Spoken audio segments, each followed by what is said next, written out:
You've had some incredible experience, especially in the warehousing side, manufacturing side.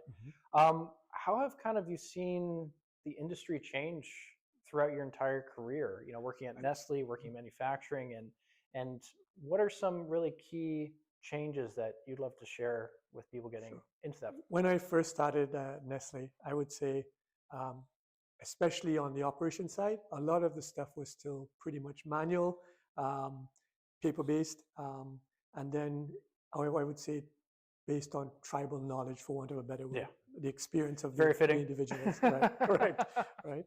Um, as the years went by, I think going digital became more important and became more the norm, and and that kind of accelerated, I would say, in the last 3 years I've been there, where we really move full tilt into digitalization of our information and Yeah, our records and everything.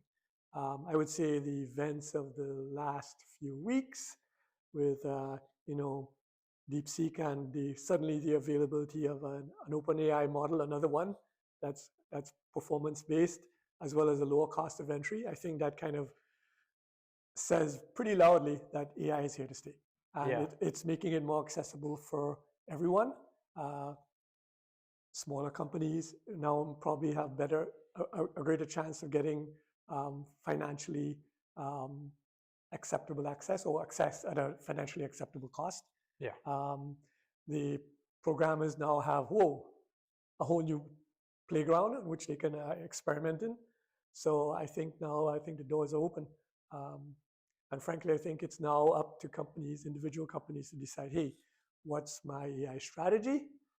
And then from there, decide what their implementation game plan is. yeah. No, Yeah, that's yeah, fascinating. And on that point, you mentioned there's been lots of changes in the last 3 years. correct. You know, I'm curious really to get your insight. Why do you think the last 3 years have been so significant? What's been happening? I think the cost of digitalization has come down as well, right? The Right. ability to go in to digitalize has come down. I think things have become a lot more chaotic from a business environment. Uh, I mean, with the onset of COVID and stuff, we saw um, swings in both the cost of commodities, as well as just the overall business environment become more chaotic. So everyone's looking for an edge, right? How do I take inefficiency out of my operation, right?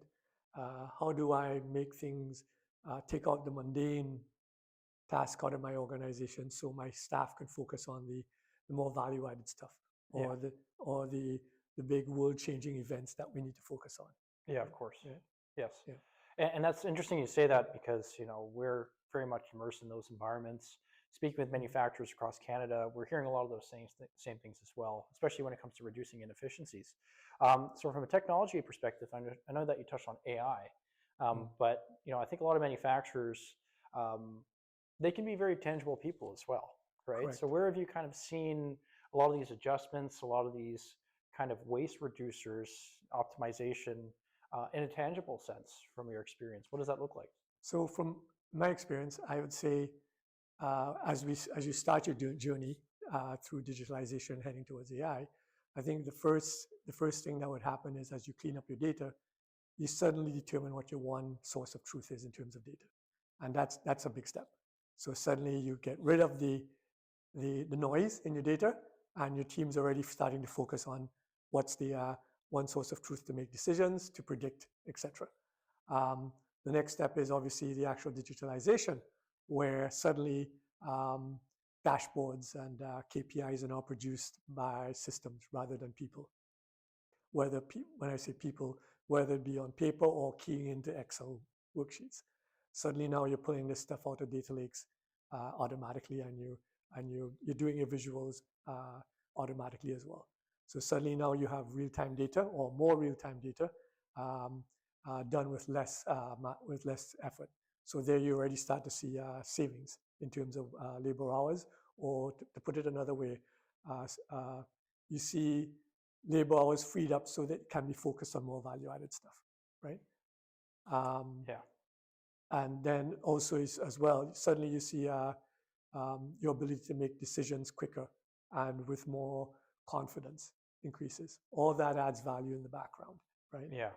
right? Yeah, so Yeah, it's yeah, quite yeah, interesting. yeah. So it's almost like you solve one problem, it opens up space to solve more Absolutely, problems, more resources. absolutely. You did mention kind of labor cost savings. What other kind of really benefits are there to taking that approach?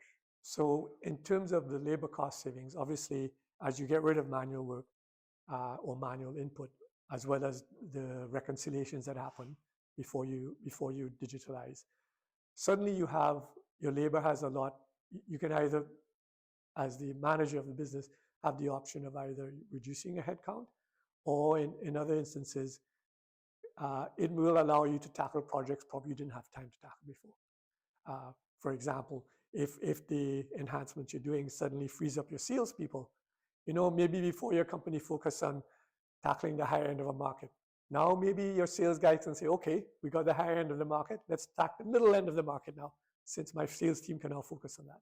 So you can look at it two ways: either cost savings, or it gives you uh, labor. Now you can focus on more value-added stuff, Yeah, right? Or projects that you didn't have time to work on before, yeah, right?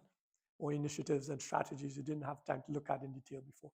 Suddenly, that's your option. I can now put it towards these items, yeah. right, and drive further growth. Oh, that's Yeah, incredible. And yeah, obviously, you've seen that at large companies, correct. global companies. Do you think that that translates just as easily to, like, let's say, a mid-market manufacturer in North America, and they have limited team, limited resources? What kind of advice would you give them for kind of approaching something like this, but they've never done this before? So for middle market or smaller companies versus the multinationals, I would say in their case, and this is probably an oversimplification, for them the first step is probably cleaning up the data.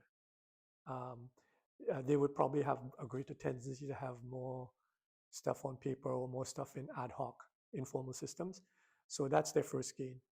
Um, I think as well, their advantage over larger companies is that with the smaller companies, the decision making is probably focused in one or two people, and you should be able to make decisions quicker about what direction you want to go in. You raise a good point about resources. Depending on the strategy, um, the cost of doing what they want to do may entail significant cash flow outflow for them.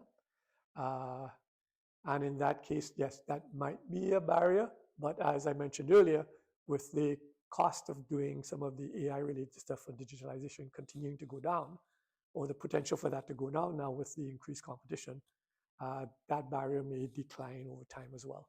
Yeah, Right? no, it's Yeah. fascinating, Yeah. and obviously you have a strong um, history in the supply chain area as well, and you understand, especially within Mhm. Canada, the complexities of that.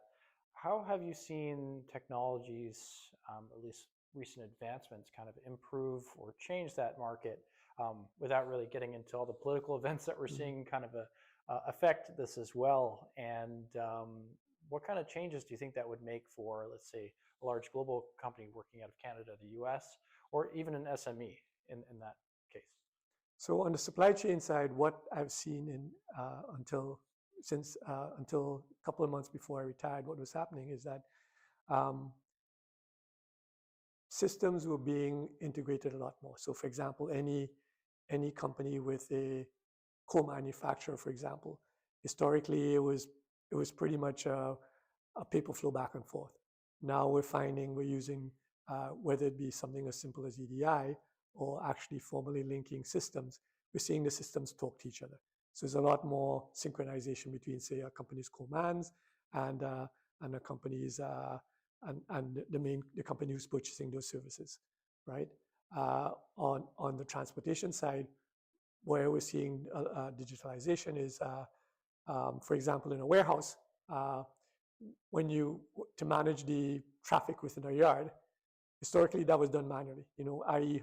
how many trucks are in the yard, where they're parked, when trucks come in, where do you put the next truck to make sure your yard doesn't get, what do you call it, jammed, Yeah. right, and non-fluid. Now that's being done by basically electronic yard management tools, right?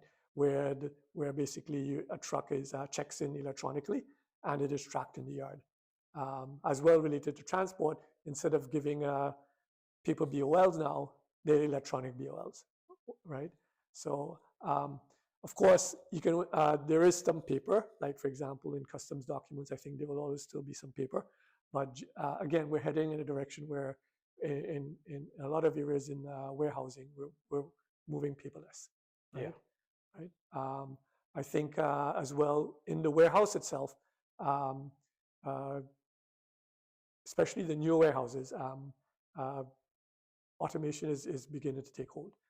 Once a truck arrives at the warehouse, you have AGVs unloading the truck and putting away the product. Um, I would say though that for the older warehouses, sometimes the physical structure is not always conducive to automation, and obviously the AI that drives that automation. But I would say certainly the new warehouses, that's for sure going to happen. Yeah.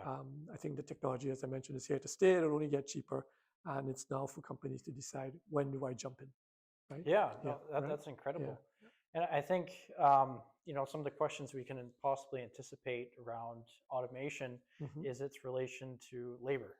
Correct. In North America, we see that affecting different manufacturers in different degrees. Correct. Some see it as a way to enhance labor, the way things get done, making environments safer, optimizing efficiencies, cutting downtime, things like Correct. that. What would you suggest for smaller companies? I think global companies have a very firm understanding of where they need to improve and optimize those Hmm. things. But companies working with smaller teams, how can they leverage automation after defining what that might be beyond just the software side, maybe discussing hardware a little bit? How would they kind of leverage that to really optimize how their teams operate to drive efficiency without looking at reducing staff, for example? So in that case, I would say their opportunity there is to redeploy that labor. Once they drive out the inefficiency, I think they have an opportunity there to use that labor, especially if it's labor that's experienced and Yeah. has a lot of historical knowledge. That labor can be used to further enhance training of the AI that governs these automated machines. That labor can be used to help the company seek out new opportunities. For example, if they're looking at launching a new product, that labor can be involved in designing that new product and how best to design that product so that it flows efficiently through their manufacturing system, right? Yeah. So I wouldn't always say it's you would automatically lose labor. Also keep in mind the labor market's changing as well.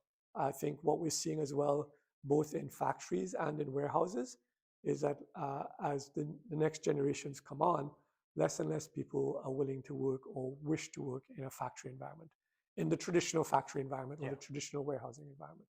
And so I think there will also be a normal reduction over time in the supply of that labor. So that fits in nicely as automation comes in and it reduces the need. Yeah. And maybe instead of a guy driving a forklift, maybe you have some sort of software technician instead, Yeah. which people may be more willing moving towards. It's incredible. Right? Yeah, really the Right? factory of the Yeah. future, IoT, Industry 4.0. Exactly. I think there's many ways you can kind of get lost in the imagination of how that would look. And that kind of leads to my next question. One thing that we are finding, speaking with manufacturers, Canada, the US, as you're saying, kind of from the labor perspective, we're finding more people are retiring. Correct. And some companies are saying, especially to us being TribalScale, our objective is either to go paperless, go digital, but also to take that extensive information of what's in Joe's head on the manufacturing floor Correct. and bring that into a digital system. How do we do that? So what would you suggest, and what kind of focus or approaches or even experience would you make for companies trying to leverage that?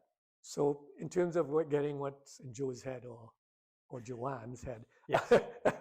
I think that's when a company takes its first step towards digitalizing the data that it has. I think there's lots of tools currently that can help them start also digitalizing what's in Joe's head. I think the use of IoTs on equipment. So then, for example, I'm just picking a very random example. If Joe's expertise was being able to determine what products coming off the line are below standard quality by looking at it, if the IoT starts to track whenever Joe pulls those products off and what's specific to that product that Joe pulls off, you can start then tracking, okay, start gathering information that your AI can start learning on, right? So you're using Joe, but you're using the technology to record that, when Joe makes the decision, what are the parameters in place, right? Yeah. Right. Yeah. So I think that's a big one. And I'm not speaking now from a technical perspective, but I came across an article recently on digital twins, where digital twins now are being used to train AI. So, for example, using the same example as Joe, say Joe is a quality checker on a line, looking at observing product and determining what's good and what's bad. Uh, you can basically make him a digital twin and track his every move, what he looks at, what he does digitally, and track that all, and then determine when he decides something's not good and moves it to the rejection lane. And again, there you again recording the parameters around where Joe makes decisions, and you have something to then train your AI on. And again, coming back to people, I think Joe will always be valuable, because I think one of the key things with AI is that it is good to always have a human in the loop, always have a human being to sense check. So maybe that's Joe's new job now, right? Instead of being on the line, he's double checking or doing checks on the AI so often, and validating that the AI is working in accordance with the way we think it should be. Right? Yeah. So Right? almost just guiding that technology. Exactly. So Yeah. a human's still in charge. He's not doing the repetitive manual work, but he's now more involved in ensuring that being the quality check on the AI Yes. in a sense. Right? Yeah, of course. And I think there's all types of questions around obviously efficiencies and how safety would play out. And I'm sure there's all kinds of articles that have been written on how that would operate, and guiding those systems, which is pretty incredible. And I understand that you've had some experience as well, seeing how this automation works and the efficiencies of that. How have you seen, at least from an ROI perspective, at a larger company, being in the industry when that was all manual versus to when automation was brought in? Have you noticed a big change and improvements at the overall kind of operations and health of an organization like that? In terms of the ROI on the actual investment, I would say yes, there has been an improvement. It's been a bit up and down, to be honest. I would say it's decent. When I say that decent, about 10 years, which is not bad if you're an organization that plans to be a going concern. It is an investment in the future, and I think that's where we need to be clear. It's not an investment for short-term gain. It's an investment to give you a strategic advantage, right? I think some of the ups and downs we've seen recently, for example, during for want of a better word, the COVID years, when companies suddenly started to have this deep interest in automation as labor became an issue, you saw the cost of these things spike up, any automation equipment. I think that will probably normalize and kind of come back down to more normal levels as we've gotten out of COVID now. Probably this is what, year 2 as we're going into, and so ROI should come back to something that's more digestible for most companies, right? But again, I would look at any investment in AI or automation as really a strategic investment. This is not something you're doing for quick ROI hit. Yeah. Right? You're doing it to position your company for future success, and you're doing it as part of an overall strategy for your company, not a one-off. And that's the other thing. You need to do it as part of an overall strategy, not of oh, this is the flavor of the week, let's do it. No, it's got to fit into a longer-term strategy. Yeah, of course. And I think that raises an interesting point as well. Being in manufacturing, speaking through TribalScale with different manufacturers in North America, a lot of the questions that we're finding is, a lot of manufacturers understand this need for digital transformation. They see the value in it. They know it's an overnight thing to do. I think there's a lot of fear behind that as well. There's a lot of anxiety. And I think a lot of it just comes down to, where do we start, right? How do we identify really those instant wins for us, what you define instant as, over a time frame? And we find that many of them take like a phased approach to that. Mhm. what kind of suggestions would you make for these types of companies who are first just trying to understand what digital transformation is? I think it's kind of a buzzword in the manufacturing It is. industry right now. We're finding even large organizations that are still very paper based, Mhm. don't really understand what it is or how it works. And when you're learning about that while trying to decide how to act on it, I feel like that could potentially be a lot for some organizations while trying to obviously make sure that they're staying optimal in their day to day without having resources being pulled away from these things. What kind of suggestions would you have for those types of manufacturing companies for just how to get started and how to find those kind of quick wins if they're going from, you know, the old way to now the current age? I would suggest first they have a look at, do a bit of a introspection on their operations, uh, mostly because they theoretically know their operations better than anyone else.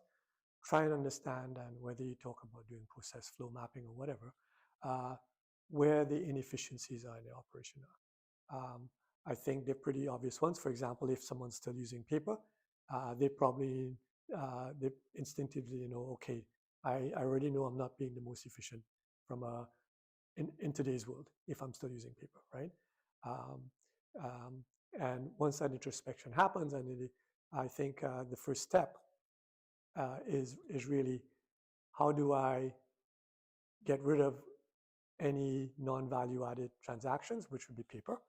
Um, how do I, and another thing with smaller companies is, how do I get to my one source of truth, or the information stream that I want to use as my one source of truth, right? And that's where, again, the Joes come in, the experienced guys, right?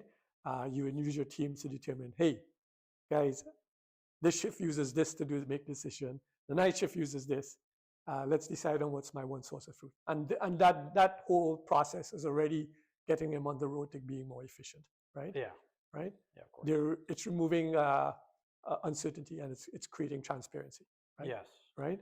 Um, and so that's kind of once that first step happens, and so and I'm probably oversimplifying. Not every company has to go through this, but say they decide, okay, these are the flows that are my one source of truth.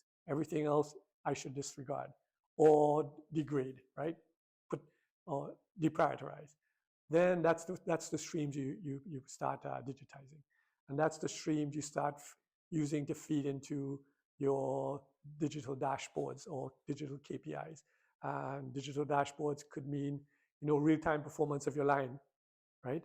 Not waiting for the end of the shift for somebody to tally up the numbers on a piece of paper, right?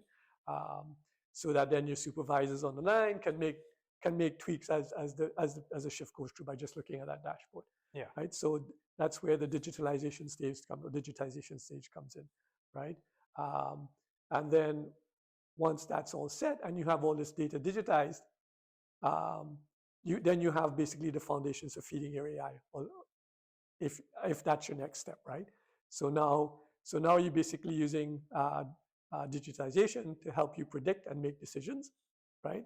The next step with AI is now for AI helping you make those decisions using that data, Of course. right? Yeah.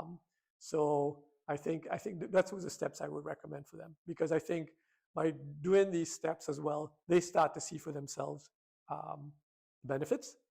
And these early steps are also very low cost generally, and also you get the easy wins, right? You see the return, right? So it helps reinforce that, hey, I'm in the right direction. As well, I think what it does is it starts, because what you mentioned, there is a lot of hesitation about making huge changes. It eases them into the change of the final change, right? And in a way, it's change management. It's helping them get used to the change. It's helping, more importantly, the folks who would be using the actual tools get used to the change and not having it happen in one big bang, right? Yeah. Yeah, of Right? course. And helping them. It also helps them, and it's good in a way because it helps the folks who are using those tools validate them for you from the start, like determining what source of data is your one source of truth, all the way through to now as you go full-fledged AI. You have this team validating the data. And so there is also confidence on their side that, hey, Yeah. right? Yeah. So that when you start to train the AI, they go, yes, for sure we'll use this, because, we cleaned it up. We've been using it now more from a digital perspective. Now let's start applying AI to it, Yeah. right? Yeah. It's Yeah, obviously yeah, you need to yeah. make decisions large organizations, Yeah. small organizations, data driven decisions, Correct. and Correct. that's really key. And I think you've kind of you brought up a little bit timing, and I Hmm. think the manufacturing industry as a whole, especially as we've learned, um, really seasonality plays a big key in the operations of any manufacturing facility throughout the year. Correct. Is there ever a good time to start looking at implementing these changes, and when would that be? Oh, I guess you're talking about one of the, I guess, barriers or hesitations you get from folks is that this is my busy period. No way I'm going to stop my lines first to play with it. I would, that's actually a tough one because, especially for a smaller company, um, they're less likely to want to lose part of a year. I would suggest that you start the work on the off seasons, um, and depending on the type, the project, um, you would probably want to go live before the big season. And so I would say probably what you would do in the busy season, if anything, is probably some of the exploratory work Really? Okay. and some of the Yeah. mapping, right? Okay. Or whatever you need to do Yeah. system. And actually, it's a good time to do it because that's the highest activity. And Yeah. that's where, when you're doing mapping, you would see every possible scenario that could come up. Um, or if you're training, using it to train data, to train an AI, it's also where you could see every possible scenario. And then once you get into the off season, that's when you could probably risk taking on systems or lines if you need to install software, or if there's a risk that as you test software that there might be downtime on lines. I think then that's probably the time to do it. And then obviously you could do depending on, okay, this depends on how big your client is as well. I mean, if there are multiple lines, you could probably start on the smaller lines and kind of get your learnings there first before rolling out to the larger, more um, more um, more strategic lines that they have, production lines. When I say lines, right? Yeah. Yeah. So that's another option. Um, I would also suggest, and I'm not sure if this is possible in the type of rollouts you do, but if you have what we call a pre-prod or a test environment, where you could test the logic of what you're trying to implement, uh, given a what do you call it, a sample set of the parameters that it will face, and run it through at least on the software side to see if things are running smoothly before putting it into production on the actual line. Yeah. Of Yeah, course. right. Yeah. I think that's also important. But yeah, you raise a really, I think, valid concern for any company that has a seasonal business and to risk not being able to produce or sell during their season, right? Yeah, yeah, Yeah. No. yeah, Of course. yeah, And yeah, I think that's yeah, obviously those yeah, anxieties are yeah, very valid. Understanding how do I implement this? That's one approach. Even here at TribalScale that we're taking is kind of the incremental approach. correct. Um, we're not replacing so much; we're supporting. And I feel like that's really the approach to doing anything digital. And as you're saying, using that data to validate it just to make sure that you're on the right path. And timing is critical for that, for especially manufacturers. And from that approach, another side question, but Sure. how much is enough data? Oh, that will depend on your use, and Okay. I think, and in the organization. Um, but I also think how much data you would need will also be covered when you take the incremental approach, because by then your client would themselves know how much I need to train my AI, right? Um, and another advantage of the incremental approach, it reduces the potential of any downtime, right? When you digitize, the risks there are probably lower than if you were to go full blown AI, right? Because if you do the incremental approach, by the time you're ready to get to the most sophisticated part of it, you know your foundation's solid. And really now you're now just handing over the decision making now to an AI, and you have humans doing the double checking. But how much data, that's very, I would say that's very, that would probably be very customer and use specific. Yeah, yeah. And I would also say that's also why it's probably important for the company to go through that stage where they decide what pieces of data are the most relevant for them and Yeah. what. Yeah. Yeah, yeah. And that's something that you can't decide, but the company itself needs to tell you that, hey, this is what I need to make my decisions, right? Yeah, Yeah, of course. yeah. Focusing on bottlenecks, understanding. Exactly. They need to understand where their critical pain points are and what are the critical streams of data that they must have or they need to make their decisions. Yeah. Right? Yeah. Yeah. Yeah. No, of course. Yeah. No, I think that makes a lot of sense. And something else you kind of addressed as well is risk. And I think part of our approach here at TribalScale is we're always trying to be very transparent. These are the risks of changing, and these are the risks of not changing. Correct. And you show that with the benefits, everything is kind of a weighted decision. I think that that's just kind of the appropriate way to take it, and that's what we're seeing as well. What are some of the risks, would you say, for manufacturers in conducting for the first time any kind of digital transformation, focusing on AI, for example, and what are the risks of not changing, would you say? I would say the risks of changing is there aren't, I wouldn't call them risks. I would say there's some pain points of changing. There is the change management aspect with their employees.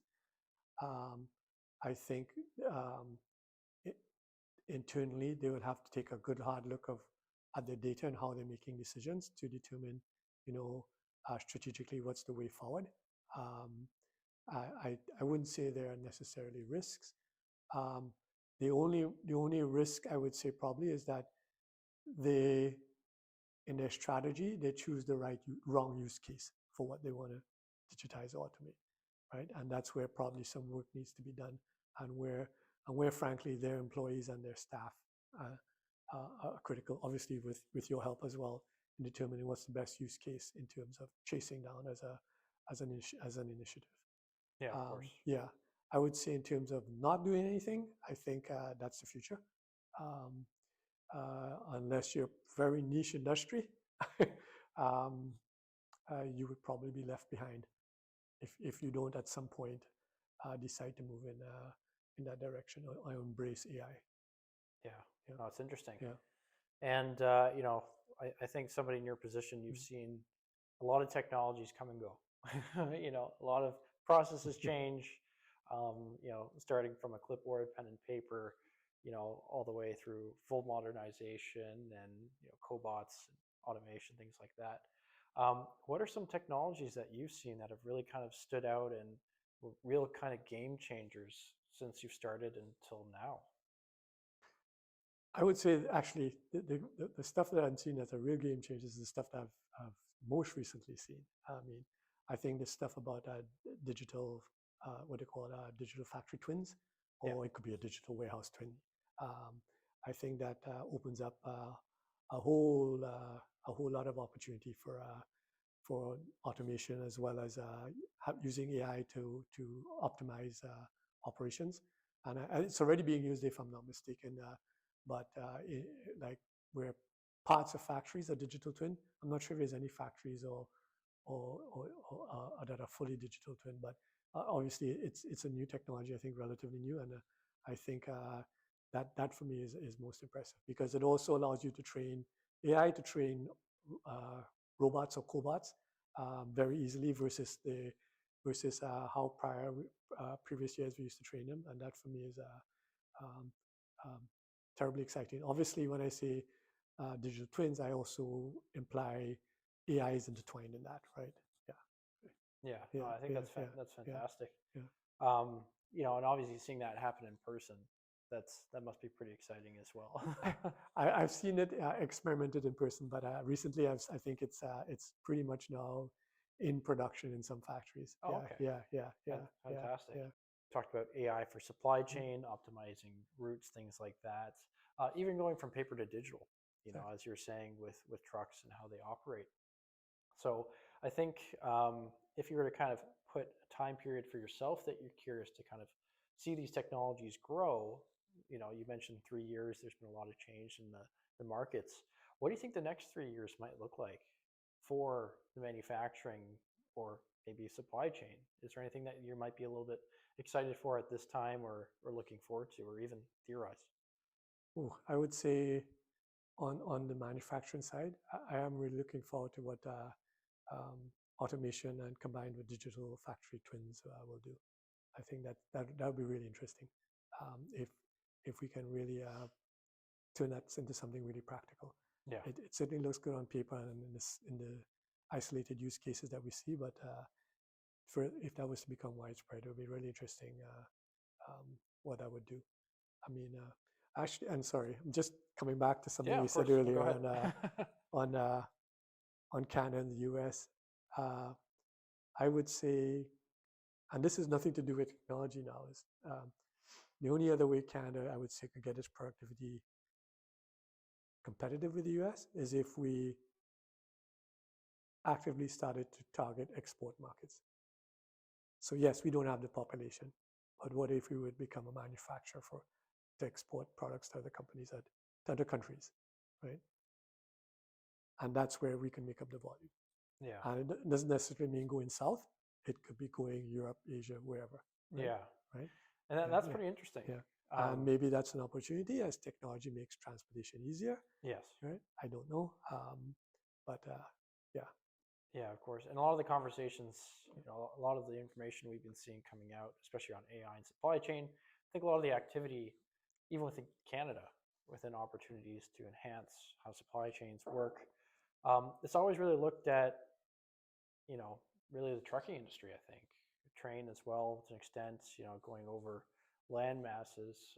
I think it'd be incredible to see how that could affect even shipping or, potentially flying products internationally as well, how that would optimize things as well. And perhaps a conversation for later day as well, because you can get into some pretty deep rabbit holes about what things could look like and Well, what they currently look like. Really, there's right? already So, talk of driverless trucks going across, yeah, right? Going across the continent, right? And driverless trains, which is probably more of a closer reality because the train's already on a track, yes, right? They don't have to deal with all the uh, the non-planned incidents a truck would entail on a road, right? yeah. Yeah, right. Yeah. Yeah, So and we've had conversations in the past, working in the food industry. Um, we understand there's different types of trucks.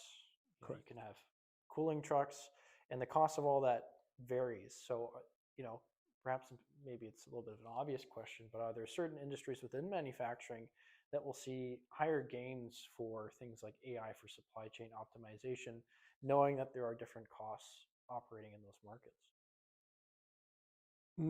Unfortunately, not really, from what I can tell, because strangely enough, the frozen channel, which is the most expensive to distribute, because of you need to keep all the products at -25. Currently, that's probably the hardest to automate because, as you know, when you throw lithium batteries and uh,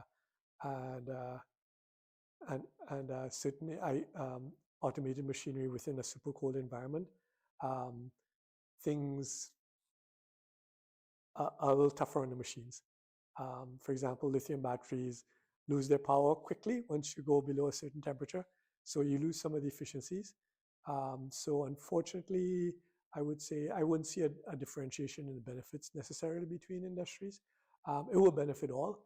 So in a sense, for example, it will make manufacturing deep frozen products more efficient because you'll be able to make decisions quicker. However, the same will happen with if you're making ambient products, right? Yeah, that's pretty Yeah, yeah, incredible. yeah. And I think that one question or one approach that always comes to mind, again, which is always Mhm. government related, is sustainability. Do you think that there's new opportunities, looking at sustainability with these technologies? And if so, what would the kind of use cases for that look like early? Yes, there would be opportunities in sustainability. From an AI perspective, now suddenly you can have AI optimize your profitability, and one of the parameters that it optimizes is carbon footprint, right? And that in terms, and that especially comes to, say, for example, planning how to distribute a product. what's the most least costly, as well as the approach that has the lowest carbon footprint. And you don't have to have a human do it now. You can have an AI do countless iterations of how to do that. I think that there will definitely be a benefit there. They will also, same thing with the manufacturing. If, for example, an AI makes a warehouse more efficient, and usually a warehouse is more efficient when there is less movement of product within the warehouse. You basically optimize the movement of product around the warehouse, then you'll be using less electricity. Yeah. Likewise, the production, you'll be using less, and therefore less carbon, right? Yeah. Yeah. Even on the AI side now, if most recent developments continues, then theoretically we would be using less powerful chips to get the same AI oomph, and therefore the so-called data centers won't need their own power stations as right now is being forecasted, right? So theoretically, the AI footprint could also come down from what we're seeing right now, right? Carbon footprint, right? Yeah, no, that's pretty incredible. I think that opens up a lot of different discussions and avenues to explore. And I think what we're seeing is that it's just the overwhelming changes that are happening in these industries. We've had the chance to talk quite a bit and adjust our focus on different topics, which is pretty incredible. So thank you so much for that. But are there any kind of main takeaways that you would kind of leave viewers with who are considering digital transformation, or who have maybe already started it and who are just starting to understand what it is and really what they should do next? Well, I would say like AI is here to stay. I think it's going to be our future. I think organizations need to understand where they would play or best fit into this, or how they can best leverage this is probably a better word, to their advantage, and what strategies they want or how they want to use that in their AI in their strategies. I think